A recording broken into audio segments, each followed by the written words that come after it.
I'm Clarke with an E.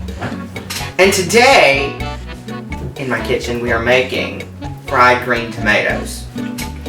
So just take it and watch your hands. This does come with a little attachment on the top, but I can never find that son of a bitch. Here we go. If you're like me, you know, you were brought up on Saturday afternoons, me and my mom, we would sit and watch Julia Child, and we'd say, "Oh, it's Julia, oh, bouffe bourguignon. It's time for bouffe bourguignon." So Julia would never make fried green tomatoes. This is just, you know, she taught me everything I know. 2 parts to frying. You have your drench, which is the wet part of the batter, and you have the dredge, which is the dry part, whether it's flour or breadcrumbs or, you know, hell, even Cheez-It. That's what, I mean, you'll see in a minute what I'm talking about. Never want spices, sweetness, salt to overpower the main ingredient. So that's what we're all doing. It's always to highlight that star. So divide 2 small bowls of milk. This is 2% milk. So I'm just going to add just a little bit of fat to the milk. Fat is important in cooking. Fat is where the flavor is. Now, the important part of this is hot sauce. You can also use pepper sauce. You can use vinegar. What you want to do is basically turn this milk into buttermilk, and how you do that is by allowing it to curdle just a little bit. The acid in the vinegar and the hot sauce will allow that to curdle. So just eyeball it, you know, however hot you want it, just make it hot. For this particular recipe, I'm using 2 dredges. The first is to kind of create that stickiness so that the second yummy layer of goodness sticks onto the green tomatoes. Let me just show you. So first off, all-purpose flour. I'm just going to use, this is a 1/4 cup measure right here. I'm just going to use a 1/4 cup of flour. To that, I'm going to add about a half a teaspoon of salt. I'm going to add some sugar. Just eyeball it. You want about as much sugar as you have salt, just to make sure the balance is correct. It's like, this is the kind of sugar you get if you ate at the Waffle House. Sweethearts, if you have not had the Waffle House yet, you must. Oh. You will get your entire year's worth of grease in one meal. I promise you. They still serve stricoline there. I'm now going to add some pepper. And see, I always get this lovely, it's already ground for me. I've got a pepper grinder too. But when you're going to fry something, don't waste your energy on grinding that shit. Lord girl, don't make more work than needs to be. I'm all about taking shortcuts. Now you really want a good amount of pepper. Don't skimp on the pepper. So if you have half a teaspoon of salt, a half teaspoon of sugar, I would go with a full teaspoon of pepper. Because you have to think, when you fry it, the flavors become a little bit more muted anyways. So, sugar, salt, pepper, flour, boom. Now, you've got to check the balance. You know, cooking is all about every layer of flavor that you have in a dish has to be seasoned, has to have some kind of dynamic. So at the very end, it just explodes. You want every part of your tongue to get used when you're eating. The next thing I'm going to do is prepare the final dredge, which is what I refer to as the yumminess. Basically what I'm making is breadcrumbs, but fresh breadcrumbs.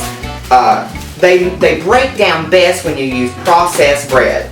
If you get some high-end bread from Whole Foods or the farmer's market, wherever you can get that high-end bread, it doesn't break down, it gums up a little bit. We don't want that. Just get you know, this is $1 down at the local grocery store. Piggly Wiggly. Just go spend $1, get some cheap-ass bread. Right, add one more little layer of yumminess. These are Colby Cheez-Its. You can use any kind of Cheez-It you like. How trashy can you get? But honey, this is the South. It's all about juxtaposition here. It's all about high-end with cheap ingredients. It's what it's about. We love it. We love that here. Think about all these casseroles we make. Squash casserole and macaroni and cheese and, you know, potatoes and sweet potato souffle with marshmallows on it. That's what we do. It's juxtaposition of crazy good ingredients with questionable toppings. But in the end, they always turn out wonderfully. So, dump your Cheez-Its in. You know, you want about half and half bread and Cheez-Its. Now, perfectly ready. Smells like bread and Cheez-Its to me. I always recommend cooking in peanut oil. peanut oil has a higher smoke point than, you know, for sure olive oil. Never fry in olive oil. Ew. And vegetable oil just doesn't have the flavor that peanut oil has. So what you want to do is fill your peanut oil just to come up to, so if this is your frying pan, my oil comes up to about right there. Spread them out. I want you to salt each tomato, just a little bit of salt. Remember what I said just a minute ago, when you're cooking, every layer has to have flavor. So a little bit of salt on each one. Now you're ready to begin the assembly. Okay, so let me just give you a rundown of the order. Okay, so first you take a tomato, and you've got everything set up in a line. Remember, it's a bowl of your milk mixture, your flour, another bowl of your milk mixture, and then you have your breadcrumbs and your Cheez-Its. So, into the first bowl, into the second bowl. Make sure that it's all covered, because if it's not covered with flour, the breadcrumbs will not stick. Into your third bowl. And see how lovely these turn out? Oil. You really want it at 375. If you start frying below that, you're basically going to boil it. But what I always do, I just always check the oil with a little, you can either use just a little bit of the dredge that's fallen off. Just put it in and see if it starts bubbling. It's ready. You know, remember, you don't have as much oil in this pan, so you don't have to wait very long. Into grease. The tomatoes go. It's important that you don't crowd your pan. You know, if you have tomatoes this size, stick with 4. Okay. Have you ever been to Krispy Kreme and you've seen how they make the donuts? They get brown on the bottom first and that brown starts coming up. That's exactly what you're doing with these. You want that brown to come up and kind of wrap around the tomato. When that starts happening, you know it's time to flip it. While this is cooking, we're going to go ahead and get started on our little tapenade that we're going to put on the tomato. Okay, red peppers, baby food processor. Let's introduce them. Make sure you plug your shit in. Now to this, I'm going to add a little bit of this Spanish olive oil, salt, 6 or 7 grinds of cracked black pepper. Now, let's give it a whir. This to me needs a little sweetness.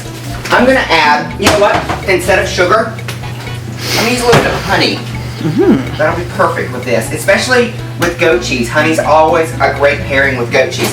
Now I'm going to add probably a half a teaspoon of honey. Just eyeball it, you know. Now, these are ready to come out. I'm going to put tomatoes in the bottom. Take a piece of goat cheese and just break it in half. Put it over top of each tomato. Same thing, just right over the top. This is fresh basil from my garden. I roll it up into a make-shaped cigar. It's called a chiffonade is what I'm making. Just take it and run your knife through it. Just take your chiffonade and just sprinkle it all over the plate. This is kosher salt, just over the top.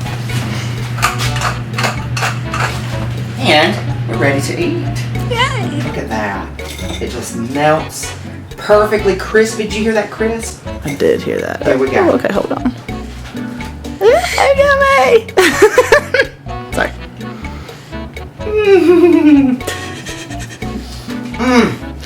What's that? The chevron, that goat cheese, the Cheez-It, the Cheez-Its.